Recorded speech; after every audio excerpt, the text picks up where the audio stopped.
অষ্টমমান শ্ৰেণীলৈ অসমৰ ছাত্ৰ-ছাত্ৰীসকলক অসম বুৰঞ্জী বাধ্যতামূলকভাৱে পাঠ্যক্ৰমৰ অন্তৰ্ভুক্ত কৰা হ'ব।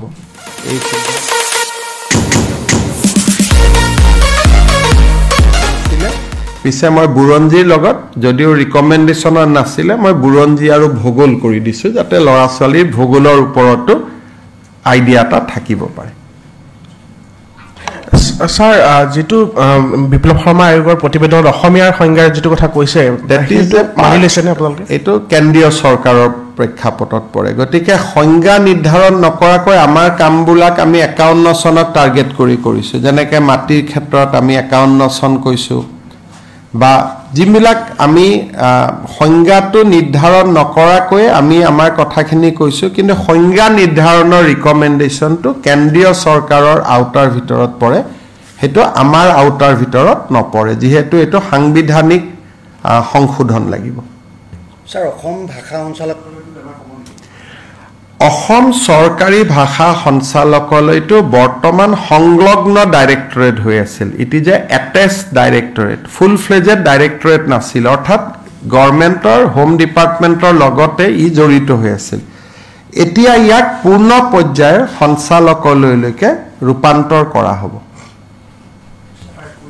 Separate and to the rank of full fledged director, যেনেকৈ ইণ্ডাষ্ট্ৰি এডুকেশ্যন, তেনেকৈ it will be a full fledged directorate. Biplab Sharma কমিটিৰ প্ৰতিবেদনত এনেকুৱা কোনো কথা উল্লেখ নাই। আমি 52টা স্পেচিফিক যি ৰিকমেণ্ডেশ্যন দিছে সেই ৰিকমেণ্ডেশ্যনৰ এটা এটাকৈ আমি মাতি গৈছোঁ। 38টাত ঐক্যমত হৈছে, 14টাত আলোচনা হ'ব। স্যাৰ সত্ৰৰ প্ৰসংগতাৰ আলোচনা হৈছে, তাত সত্ৰৰ সংৰক্ষণ আৰু সত্ৰৰ ভূমি সংক্ৰান্তীয় বিবাদ নিৰাময়ৰ বাবে এখন সত্ৰ আয়োগ উইথ বিধায়নিক ক্ষমতা, with the power of A legislative, যিটো কয় যে ষ্টেটুটৰী কমিটি এখন নিৰ্মাণ কৰাৰ বাবে সিদ্ধান্ত লোৱা হৈছে। এতিয়া যদি সত্ৰৰ সংক্ৰান্তৰ মাটিৰ কিবা ডিছপিউট হয়, সেইটো বৰ্ড অফ ৰেভিনিউত নাযাব, তাৰ পৰিৱৰ্তে সত্ৰ আয়োগলৈ আহিব। Sir, for the purchase of lands, just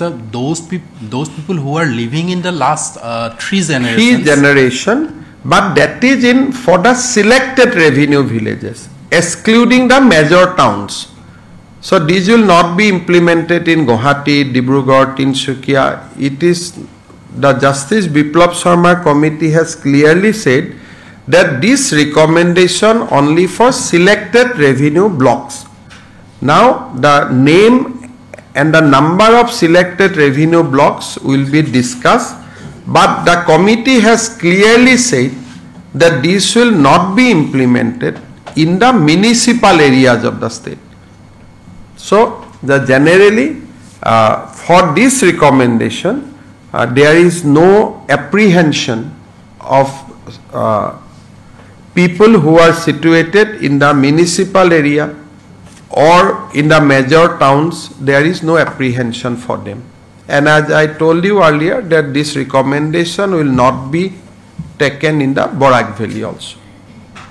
So there was when we talked to the ASU leadership today, they said that there will be a tripartite discussion which we have already, Assam government has already talked with the center. So I have discussed this issue with the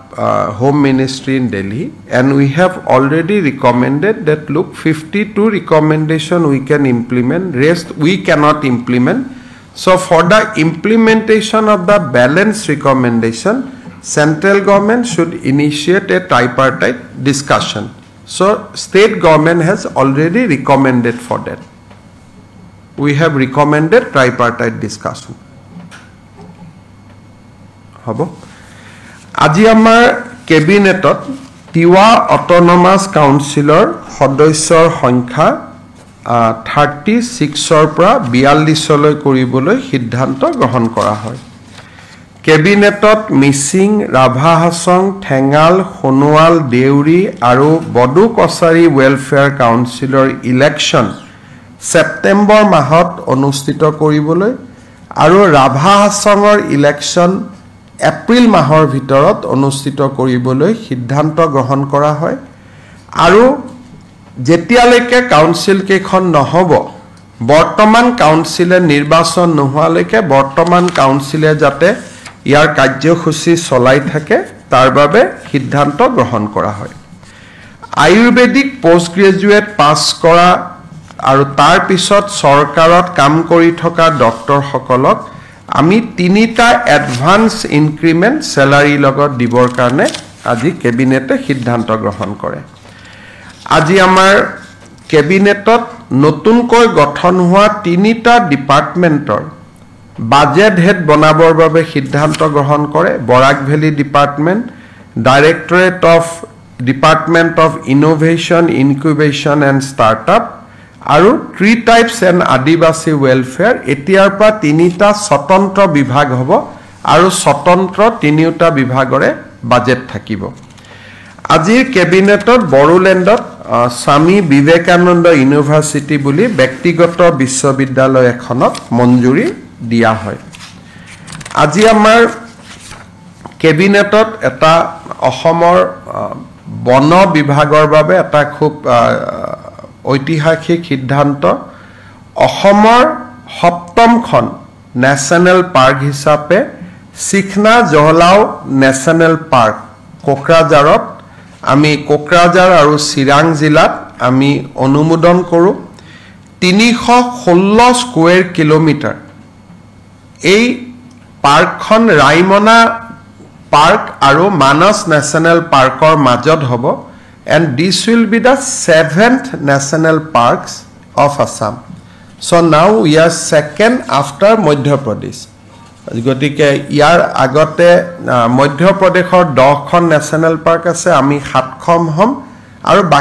বাকি state বিলাকত national park 7তকৈ তলত so এতিয়া আমি অসমত national park থকা ৰাজ্য হিচাপে আমি দ্বিতীয়খন হম আৰু ইয়াৰ যদি আপোনালোকে লোকেশনটো চাই এফালে ৰাইমনা এফালে মানস ইয়াৰ মাজত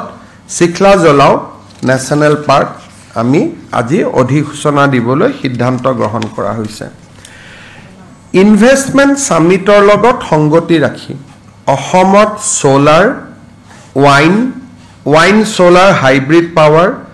mini and small hydro projects pump storage project battery energy storage system green hydrogen and its derivatives biofuels biomass waste to energy এই গুটেখিনি জৰিয়তে হেউ শক্তি উৎপাদনৰ বাবে আমি Assam integrated clean energy policy 2025 অনুমোদন কৰোঁ ইনভেষ্টমেন্ট সামিটত আমি বিশেষকৈ গ্ৰীণ এভিয়েশন ফুয়েলকে ধৰি পাম্প ষ্টৰেজৰ জৰিয়তে বিদ্যুৎ উৎপাদনকে ধৰি গ্ৰীণ এনাৰ্জিৰ ক্ষেত্ৰত কেইবাটাও বিনিয়োগ অহাৰ সম্ভাৱনাৰ পৰিপ্ৰেক্ষিতত আজি এই পলিচিখন আমি অনুমোদন জনাম এডিবিৰ পৰা আৰ্থিক সাহায্যৰে আজি আমি 250 মেগাৱাটৰ এখন সোলাৰ পাৰ্ক কাৰ্বি আলঙত নিৰ্মাণৰ বাবে অনুমোদন জনাম আৰু এই নিৰ্মাণ কাৰ্য অহা এমাহৰ ভিতৰত আৰম্ভ হ'ব আজি কেবিনেটে সোনাপুৰ আৰু ডিমৰিয়াত আমাৰ দুখনকৈ ইণ্ডাষ্ট্ৰিয়েল পাৰ্ক নিৰ্মাণৰ বাবে সিদ্ধান্ত গ্ৰহণ কৰে ইয়াৰ উপৰিও জাগিৰোডৰ পৰা অলপ আগুৱাই গৈ ঠিক ৰহা আৰু জাগিৰোডৰ মাজত আজি কেবিনেটে 570 বিঘা মাটিত এখন মেগা ইণ্ডাষ্ট্ৰিয়েল পাৰ্ক নিৰ্মাণৰ বাবে অনুমোদন জনায় এডভান্টেজ অসমৰ পৰিপ্ৰেক্ষিতত এই সিদ্ধান্তসমূহে আমাক যথেষ্ট সহায় কৰিব ৰাজ্য চৰকাৰে আজি বজালি গোৱালপাৰা বঙাইগাঁও আৰু ধুবুৰীত 4খনকৈ বিবেকানন্দ কেন্দ্ৰৰ বিদ্যালয় স্থাপনৰ বাবে ভূমি আবলটন আৰু ভূমিৰ প্ৰিমিয়ামত শিথিলকৰণৰ বাবে সিদ্ধান্ত গ্ৰহণ কৰে এটা আমাৰ নেশ্যনেল পাৰ্ক এইড হ'ব সাংবাদিক বন্ধু বান্ধৱীসকল মই আপোনালোকক দুটা বিষয়ৰ ওপৰত কিছু কথা ক'ব খুজিম এটা হ'ল আজি আমাৰ অনুষ্ঠিত কেবিনেট বৈঠকৰ সিদ্ধান্তৱলী আৰু দ্বিতীয়টো হ'ল অসম চুক্তিৰ ষষ্ঠ অনুসূচী বা 6 শিডিউলৰ ওপৰত বা চেপ্টাৰ 6ৰ ওপৰত সদৌ অসম ছাত্ৰ সন্থাৰ লগত হোৱা আমাৰ আলোচনাৰ সাৰমৰ্ম আজি সদৌ অসম ছাত্ৰ সন্থাৰ লগত ন্যায়াধীশ বিপ্লৱ শৰ্মা কমিটি প্ৰতিবেদন ৰূপায়ণ সম্পৰ্কত আমাৰ দীঘলীয়া বৈঠক এখন অনুষ্ঠিত হয় আমি আগতে আপোনালোকক উল্লেখ কৰা অনুসৰি ন্যায়াধীশ বিপ্লৱ শৰ্মা সমিতি 52টা ৰিকমেণ্ডেশ্যন ৰাজ্য চৰকাৰৰ লগত জড়িত আৰু আজি 52টা ৰিকমেণ্ডেশ্যনৰ 38টা ৰিকমেণ্ডেশ্যন আছু আৰু আমি একত্ৰিত হ'ব পাৰোঁ অৰ্থাৎ আমি যিখিনি বক্তব্য আগবঢ়াইছিলোঁ আছুৱে তাত যিখিনি সংশোধনী আগবঢ়ালে দুইখিনিৰ সংশোধনী দুইটাৰ মাজত বুজাবুজি হোৱাৰ পিছত আমি এক নিৰ্দিষ্ট সিদ্ধান্তত উপনীত হ'বলৈ সক্ষম হওঁ আৰু তাৰ পৰিপ্ৰেক্ষিতত অহা 10 মাৰ্চৰ বাজেট আৰু বিভিন্ন চৰকাৰী অধিসূচনা আৰু আইনৰ জৰিয়তে এই 38টা প্ৰতিবেদনত কাৰ্যত পৰিণত কৰাৰ বাবে ৰাজ্য চৰকাৰে সময়বদ্ধ কৰ্মসূচীৰে আগবাঢ়িব বাকি ৰৈ যোৱা 14টা ৰিকমেণ্ডেশ্যনৰ ওপৰত 10 মাৰ্চৰ আগতে আছুৰ লগত আমাৰ আৰু এখন বৈঠক হ'ব আৰু অসম বিধানসভাৰ অধিৱেশনৰ পৰিপ্ৰেক্ষিতত আমি বিধানসভাৰ অধিৱেশন সামৰণি পৰাৰ পিছত অৰ্থাৎ এপ্ৰিল মাহৰ প্ৰথম সপ্তাহত আছুৰ লগত তৃতীয়লানি বৈঠক কৰি আমি 52টা প্ৰতিবেদনেই আশা কৰিছোঁ যে আমি এটা সহমতৰ জৰিয়তে আমি ৰূপায়ণ কৰিবলৈ সক্ষম হ'ম আজি যিকেইটা বিশেষ ব্যৱস্থাৰ ওপৰত আছু আৰু আমাৰ ঐক্যমত হ'ল তাৰ ওপৰত মই কেইটামান আপোনালোকক বক্তব্য ৰাখিব খুজিছোঁ প্ৰথম অসমৰ চৰকাৰী ভাষা সঞ্চালকলৈ বিপ্লৱ শৰ্মা কমিটিয়ে ৰিকমেণ্ডেশ্যন কৰাৰ দৰে আমি এটা পূৰ্ণ পৰ্যায়ৰ ডাইৰেক্টৰেটলৈকে ৰূপান্তৰ কৰাৰ বাবে সিদ্ধান্ত গ্ৰহণ কৰিছোঁ অহা 14 এপ্ৰিলৰ পৰা অসমত চৰকাৰী যি আইন আহিব চৰকাৰী যি ৰুলছ আহিব চৰকাৰী যি নটিফিকেশ্যন হ'ব সেই নটিফিকেশ্যন ইংৰাজীৰ উপৰিও অসমীয়াতে এই নটিফিকেশ্যনবিলাক চৰকাৰে প্ৰকাশ কৰিব বৰাক উপত্যকাত ই আমাৰ বৰাক উপত্যকাৰ এছ'চিয়েট লেংগুৱেজ বেংগলী ভাষাত আৰু বিটিআৰত ইংৰাজী আৰু অসমীয়াৰ উপৰিও বড়ো ভাষাতো এই নটিফিকেশ্যন বা এই সিদ্ধান্তসমূহ প্ৰকাশ কৰা হ'ব এই ৰিকমেণ্ডেশ্যনতে আমি আগুৱাই গৈ অসমৰ চৰকাৰী শিক্ষানুষ্ঠানসমূহত আৰু বেচৰকাৰী শিক্ষানুষ্ঠানসমূহত বাধ্যতামূলকভাৱে ব্ৰহ্মপুত্ৰ উপত্যকাত অসমীয়া আৰু বিটিআৰত অসমীয়া অথবা বড়ো তেওঁলোকে বাধ্যতামূলকভাৱে পঢ়ুৱাব লাগিব এজ এ ছাবজেক্ট মিডিয়াম ইংৰাজী হওক হিন্দী হওক কিন্তু এজ এ ছাবজেক্ট অসমীয়া তেওঁলোকে পঢ়ুৱাব লাগিব ব্ৰহ্মপুত্ৰ ভেলীত কিন্তু বিটিআৰত তেওঁলোকে অসমীয়াও পঢ়ুৱাব পাৰিব বা বড়ো ভাষাও পঢ়ুৱাব পাৰিব বৰাক উপত্যকা আৰু হিলছৰ ক্ষেত্ৰত আজি আমি আলোচনা কৰা নাই আৰু সেই বিষয়ত আমাৰ কোনো সিদ্ধান্ত হোৱা নাই ইয়াৰ পিছত অসমৰ পুৰণা যি আইন আছে বিধি আছে নটিফিকেশ্যন আছে জাষ্টিস বিপ্লৱ শৰ্মা কমিটিয়ে সেইসমূহ অসমীয়ালৈ ৰূপান্তৰ কৰাৰ বাবে এটা নিৰ্দেশ দিছিলে আমি সেই দুইটা দায়িত্ব গুৱাহাটী বিশ্ববিদ্যালয় ডিব্ৰুগড় বিশ্ববিদ্যালয় আৰু চৰকাৰে নিজা প্ৰচেষ্টা তিনিওটা অনুষ্ঠানে লগ লাগি ইয়াক পৰ্যায়ক্ৰমে আমি অসমীয়ালৈ ৰূপান্তৰ কৰাৰ বাবে সিদ্ধান্ত লৈছো আৰু ই বহুত হাজাৰ হাজাৰ পৃষ্ঠাৰ দস্তাবেজ হ'ব মোৰ মতেদি লাখলৈকে যাব গতিকে কৰবাত আৰ্টিফিচিয়েল ইন্টেলিজেন্সও আমি ইউজ কৰিবলগীয়া হ'ব পাৰে তৃতীয়তে অসমৰ নিৰ্বাচিত ৰেভিনিউ ব্লকছত সকলোতে নহয় আছু আৰু ছাত্ৰ সন্থা আৰু আমাৰ মাজত বহি কিছু ব্লকছ আমি চিনাক্তকৰণ কৰিম যি ব্লকসমূহ বা যি ব্লকত অকল তিনিটা প্ৰজন্ম বা 1951 চনৰ আগতে অসমলৈ অহা ব্যক্তিয়েহে মাটি কিনা বেচা কৰিব পাৰিব অৱশ্যে এই ক্ষেত্ৰত জনজাতীয় অনুসূচিত জাতি আৰু 6 জনগোষ্ঠীৰ ক্ষেত্ৰত আমি প্ৰমাণপত্ৰ বিচৰা পৰা আমি বিৰত থাকিম আনহাতে এই সিদ্ধান্ত নগৰসমূহত বিশেষকৈ মুখ্য নগৰসমূহত ই প্ৰযোজ্য নহয় এই ৰিকমেন্ডেশনটো অকল ভিলেজৰ কাৰণে আছিল গাঁৱৰ কাৰণে আছিল বা নন মিউনিসিপালিটি ৰেভিনিউ ব্লকত আছিল কিন্তু ছাত্ৰ সন্থাই বিচাৰে যে কিছু নতুনকৈ গঠন হোৱা পৌৰসভা বিলাকতো এই নিয়ম প্ৰযোজ্য হ'ব লাগে তাৰ বিষয়ে আমি চিন্তা চৰ্চা ভৱিষ্যতে কৰিমগৈ ইয়াৰ লগতে আজি আমি এটা ডাঙৰ সিদ্ধান্ত গ্ৰহণ কৰিছো যে চৰ অঞ্চলৰ মাটিসমূহ জাস্টিস বিপ্লৱ শৰ্মা কমিটিৰ প্ৰতিবেদন অনুসৰি আমি সাৰ্ভে কৰাৰ কাম হাতত লম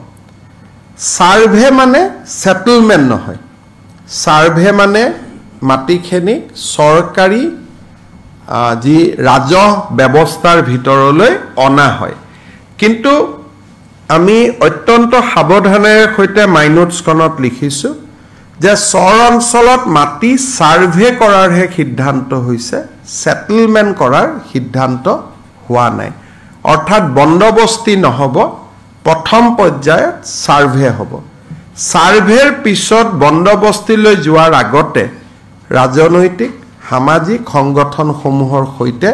কথা বতৰা পাতি ইয়াৰ মডেলিটি আছু আৰু চৰকাৰে নিৰ্ধাৰণ কৰিব গতিকে এতিয়া আমি বন্দবস্তিলৈকে যোৱা নাই মাত্ৰ সেটেল সাৰ্ভেলৈকেহে আজি আমাৰ সিদ্ধান্ত হৈছে এই ধৰণে কেইবাটাও 39টা বিষয়ৰ ওপৰত আজি আমাৰ 38টা বিষয়ৰ ওপৰত আমাৰ ঐক্যমত হয় আৰু এইবাৰ বিধানসভাত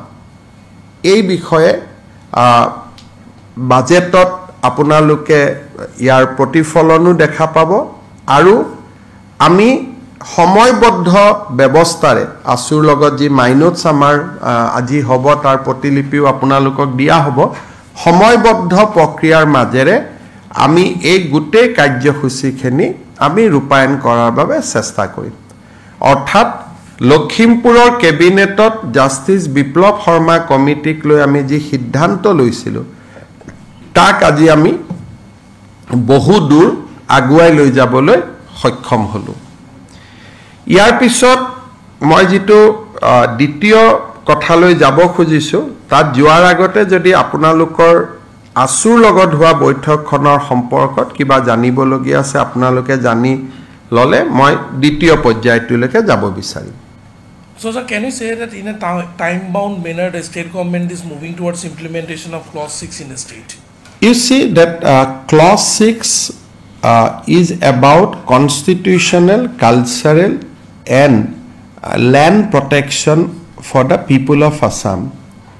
So Justice Biplab Sharma committee has given recommendation. Certain recommendation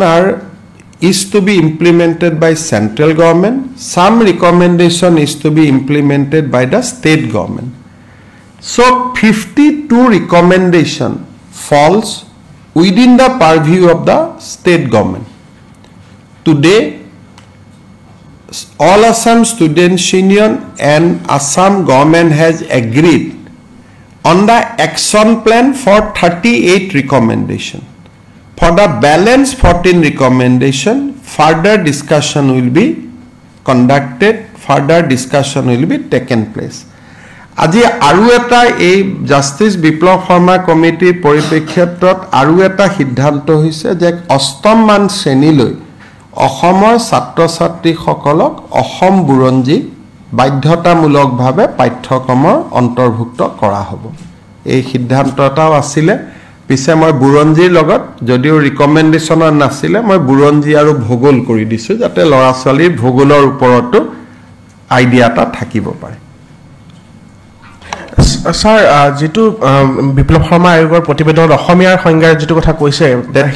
মানি লৈছেনে আপোনালোকে? এইটো কেন্দ্ৰীয় চৰকাৰৰ প্ৰেক্ষাপটত পৰে। গতিকে সংজ্ঞা নিৰ্ধাৰণ নকৰাকৈ আমাৰ কামবিলাক আমি 51 চনত টাৰ্গেট কৰিছোঁ। যেনেকৈ মাটিৰ ক্ষেত্ৰত আমি 51 চন কৈছোঁ বা যিবিলাক আমি সংজ্ঞাটো নিৰ্ধাৰণ নকৰাকৈ আমি আমাৰ কথাখিনি কৈছোঁ, কিন্তু সংজ্ঞা নিৰ্ধাৰণৰ ৰিকমেণ্ডেশ্যনটো কেন্দ্ৰীয় চৰকাৰৰ আওতাৰ ভিতৰত পৰে, সেইটো আমাৰ আওতাৰ ভিতৰত নপৰে, যিহেতু এইটো সাংবিধানিক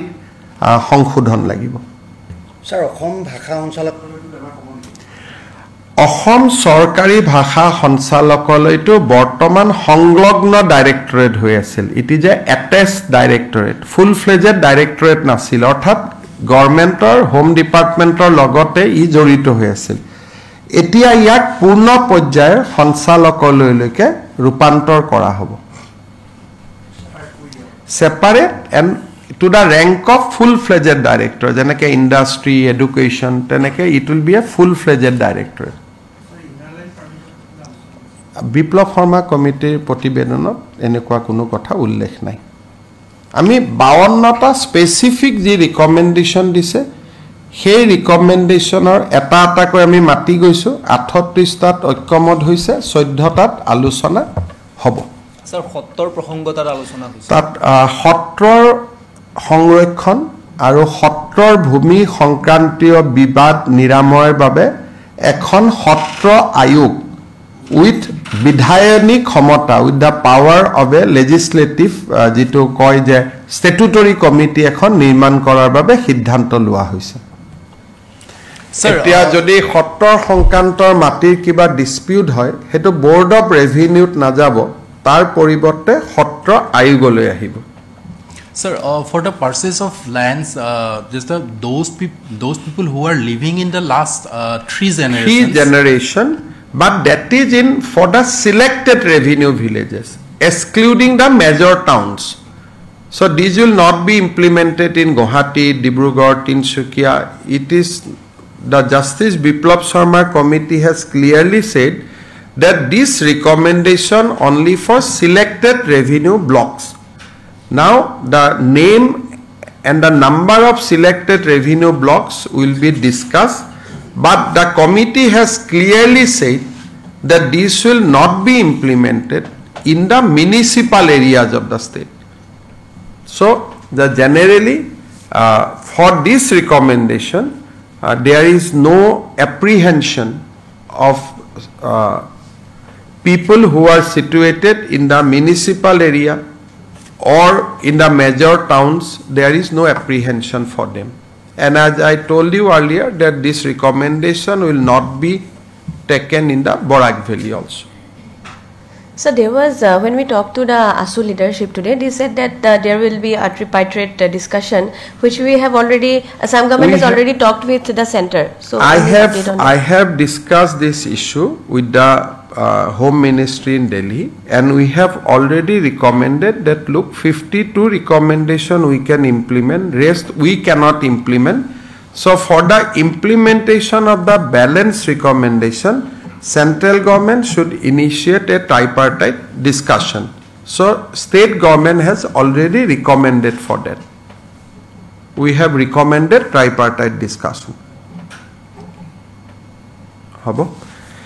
আজি আমাৰ কেবিনেটত তিৱা অটোনমাস কাউন্সিলৰ সদস্যৰ সংখ্যা 36ৰ পৰা 42লৈ কৰিবলৈ সিদ্ধান্ত গ্ৰহণ কৰা হয়। কেবিনেটত মিচিং, ৰাভা হাছং, ঠেঙাল, সোণোৱাল, দেউৰী আৰু বডো কছাৰী ৱেলফেয়াৰ কাউন্সিলৰ ইলেকশ্যন ছেপ্টেম্বৰ মাহত অনুষ্ঠিত কৰিবলৈ আৰু ৰাভা হাছঙৰ ইলেকশ্যন এপ্ৰিল মাহৰ ভিতৰত অনুষ্ঠিত কৰিবলৈ সিদ্ধান্ত গ্ৰহণ কৰা হয় আৰু যেতিয়ালৈকে কাউন্সিল কেইখন নহব বৰ্তমান কাউন্সিলে নিৰ্বাচন নোহোৱালৈকে বৰ্তমান কাউন্সিলে যাতে ইয়াৰ কাৰ্যসূচী চলাই থাকে তাৰ বাবে সিদ্ধান্ত গ্ৰহণ কৰা হয় আয়ুৰ্বেদিক পোষ্ট গ্ৰেজুৱেট পাছ কৰা আৰু তাৰ পিছত চৰকাৰত কাম কৰি থকা ডক্টৰসকলক আমি 3টা এডভান্স ইনক্ৰিমেন্ট স্যালাৰি লগত দিবৰ কাৰণে আজি কেবিনেটে সিদ্ধান্ত গ্ৰহণ কৰে আজি আমাৰ কেবিনেটত নতুনকৈ গঠন হোৱা 3টা ডিপাৰ্টমেন্টৰ বাজেট হেড বনাবৰ বাবে সিদ্ধান্ত গ্ৰহণ কৰে Barak valley department department of innovation incubation and startup আৰু tea tribes and Adivasi welfare এতিয়াৰ পৰা 3টা স্বতন্ত্ৰ বিভাগ হ'ব আৰু স্বতন্ত্ৰ 3টা বিভাগৰে বাজেট থাকিব আজিৰ কেবিনেটত বড়োলেণ্ডত স্বামী বিবেকানন্দ ইউনিভাৰ্চিটি বুলি ব্যক্তিগত বিশ্ববিদ্যালয় এখনত মঞ্জুৰি দিয়া হয় আজি আমাৰ কেবিনেটত এটা অসমৰ বন বিভাগৰ বাবে এটা খুব ঐতিহাসিক সিদ্ধান্ত অসমৰ 7খন নেশ্যনেল পাৰ্ক হিচাপে সিখনা জহলাও নেশ্যনেল পাৰ্ক কোকৰাঝাৰত আমি কোকৰাঝাৰ আৰু চিৰাং জিলাত আমি অনুমোদন কৰোঁ 316 স্কয়াৰ কিলোমিটাৰ এই পাৰ্কখন ৰাইমনা পাৰ্ক আৰু মানস নেশ্যনেল পাৰ্কৰ মাজত হ'ব and this will be the 7th national parks of Assam so now we are second after Madhya Pradesh গতিকে ইয়াৰ আগতে মধ্য প্ৰদেশৰ 10খন নেশ্যনেল পাৰ্ক আছে আমি 7খন হম আৰু বাকি ষ্টেট বিলাকত নেশ্যনেল পাৰ্ক 7তকৈ তলত সো এতিয়া আমি অসমত নেশ্যনেল পাৰ্ক থকা ৰাজ্য হিচাপে আমি দ্বিতীয়খন হম আৰু ইয়াৰ যদি আপোনালোকে লোকেশনটো চাই এফালে ৰাইমনা এফালে মানস ইয়াৰ মাজত সিখলা জলাও নেশ্যনেল পাৰ্ক আমি আজি অধিসূচনা দিবলৈ সিদ্ধান্ত গ্ৰহণ কৰা হৈছে ইনভেষ্টমেন্ট সামিটৰ লগত সংগতি ৰাখি অসমত solar wind solar hybrid power mini and small hydro projects pump storage project battery energy storage system green hydrogen and its derivatives biofuels biomass waste to energy এই গুটেইখিনি জৰিয়তে হেউ শক্তি উৎপাদনৰ বাবে আমি Assam integrated clean energy policy 2025 অনুমোদন কৰো investment সামিটত আমি বিশেষকৈ গ্ৰীণ এভিয়েশন ফুয়েলকে ধৰি পাম ষ্টৰেজৰ জৰিয়তে বিদ্যুৎ উৎপাদনকে ধৰি গ্ৰীণ এনাৰ্জিৰ ক্ষেত্ৰত কেইবাটাও বিনিয়োগ অহাৰ সম্ভাৱনাৰ পৰিপ্ৰেক্ষিতত আজি এই পলিচিখন আমি অনুমোদন জনাম এডিবিৰ পৰা আৰ্থিক সাহায্যৰে আজি আমি 250 মেগাৱাটৰ এখন সোলাৰ পাৰ্ক কাৰ্বি আলঙত নিৰ্মাণৰ বাবে অনুমোদন জনাম আৰু এই নিৰ্মাণ কাৰ্য অহা এমাহৰ ভিতৰত আৰম্ভ হ'ব আজি কেবিনেটে সোনাপুৰ আৰু ডিমৰিয়াত আমাৰ দুখনকৈ ইণ্ডাষ্ট্ৰিয়েল পাৰ্ক নিৰ্মাণৰ বাবে সিদ্ধান্ত গ্ৰহণ কৰে ইয়াৰ উপৰিও জাগিৰোডৰ পৰা অলপ আগুৱাই গৈ ঠিক ৰহা আৰু জাগিৰোডৰ মাজত আজি কেবিনেটে 570 বিঘা মাটিত এখন মেগা ইণ্ডাষ্ট্ৰিয়েল পাৰ্ক নিৰ্মাণৰ বাবে অনুমোদন জনায় এডভান্টেজ অসমৰ পৰিপ্ৰেক্ষিতত এই সিদ্ধান্ত সমূহে আমাক যথেষ্ট সহায় কৰিব ৰাজ্য চৰকাৰে আজি বজালি গোৱালপাৰা বঙাইগাঁও আৰু ধুবুৰীত 4খনকৈ বিবেকানন্দ কেন্দ্ৰৰ বিদ্যালয় স্থাপনৰ বাবে ভূমি আবলটন আৰু ভূমিৰ প্ৰিমিয়ামত শিথিলকৰণৰ বাবে সিদ্ধান্ত গ্ৰহণ কৰে এটা আমাৰ নেশ্যনেল পাৰ্ক 8 হ'ব 7 আগতে আছিল it 7+1 Madhya Pradesh 10 so we will be the number 2